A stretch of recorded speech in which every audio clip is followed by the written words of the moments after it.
you can see there's no fabric left here. So you can't just sew these down, there's nothing to sew it to.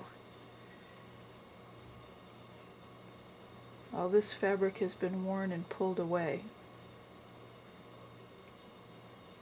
So what I'm going to do is, I'm going to use some of this iron-on tape material. It's actually fabric with some adhesive, iron-on adhesive on one side of it. I'm going to put this on the back so that it doesn't show up here. I'm going to put this on the back, but again, it's still not enough. There's just not enough fabric, and this isn't thick enough to withstand the pulling that the belt loops are going to do. So when I put this on the back, I'm going to trim it and iron it here. I'm also going to steal a little piece of material from these worn out hems. He's never going to know.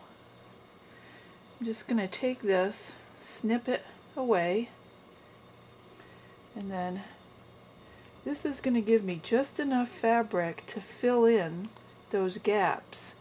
And this is a strong enough fabric to be able to stand up. Between this and the iron-on patch material and a lot of sewing, I'm going to patch this area here and then sew the belt loop down. And I'm going to use that on the front side. Okay, just like that. It's going to be on the outside. There's going to be a lot of thread work done to anchor these pieces, but to start, just to build up some fabric so that we have something to attach the belt loops back to, I'm going to use this iron-on patch material. So I'm going to trim a nice sized piece, enough to cover that area here. Snug it right up under that edge. And I've already got my iron on nice and hot. And this is my favorite pressing pad here. So here we go. Give it a chance to activate. Okay. Cut another piece for over here. Again, a nice size piece. Put the shiny side down. That's the one that has the adhesive on it. And again with the iron. I got my iron-on patch on the back to give it some stability. This is the material I cut off of the bottom of the blue jean.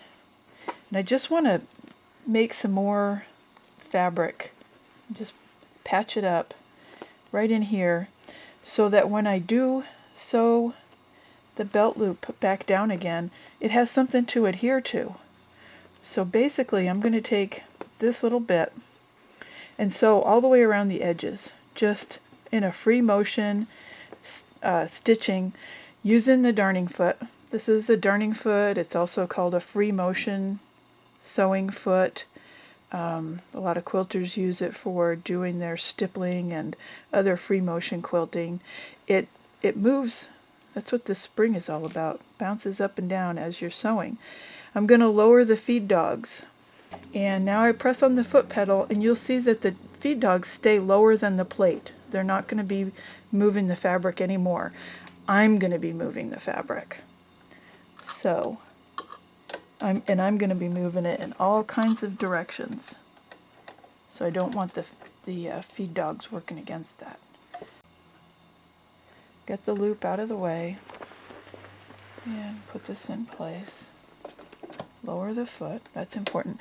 I want to be able to move that around so that I can zigzag on and off this fabric in a free motion design. Okay, first I start every project by bringing up the bottom thread. That way I know it's not running around loose underneath my project and going to hang me up somewhere. There's my top thread, both threads. And just hang on to those for a second. Put the foot back down. take a few stitches to anchor it, and then I'm just going to start moving in and out, anchoring this piece of fabric down. And I'm going to go around it several times.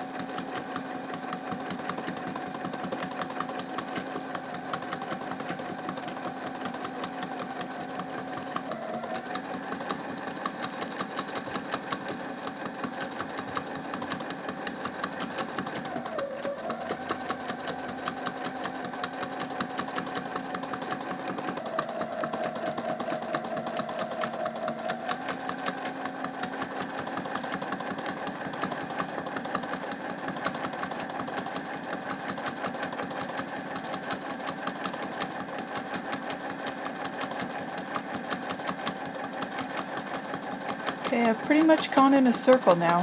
I'm just going to keep going a little bit further.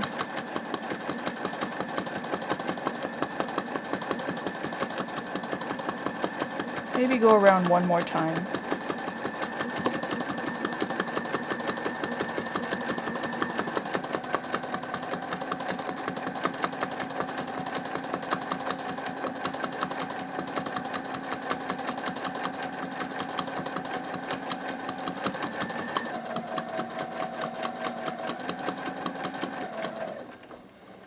Okay, I'd say that one's pretty good. So, there's my piece of stolen fabric from the cuff of the pants. And here's the patch on the back. Now this is pretty stiff. You could maybe tell a little bit. It's nice and stiff. That's going to be pretty strong.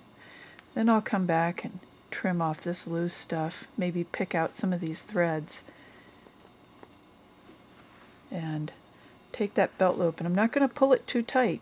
That wouldn't be the thing to do. I want to just put it right there in the center and stitch it back down. Hold on to my top thread and bring the bobbin thread up. There it is. I used my scissors to cheat. There we go. So put the project back in position, holding on to both threads. I'm just going to stitch right over where it was stitched before, that orange area. A couple of stitches in one place just to anchor it.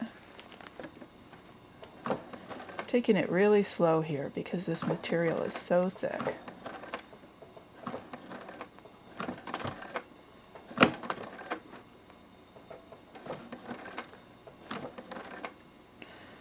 Okay, now that should give us a good anchor for our belt loop.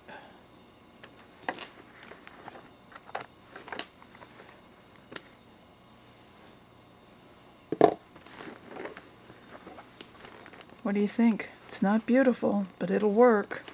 And then just start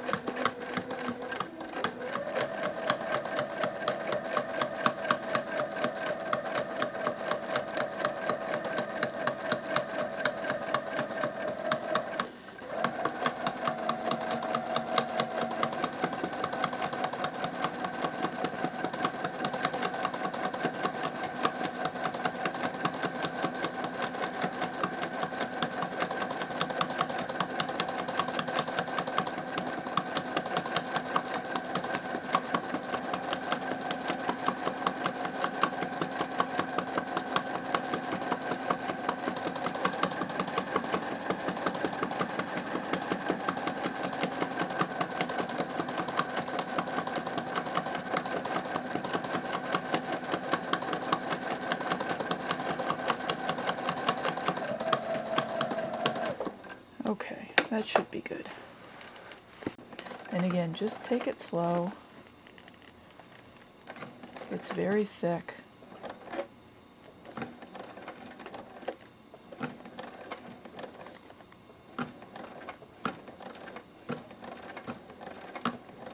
All right, that should be enough to hold it. So there you go. Good as new. Not quite, but that'll work.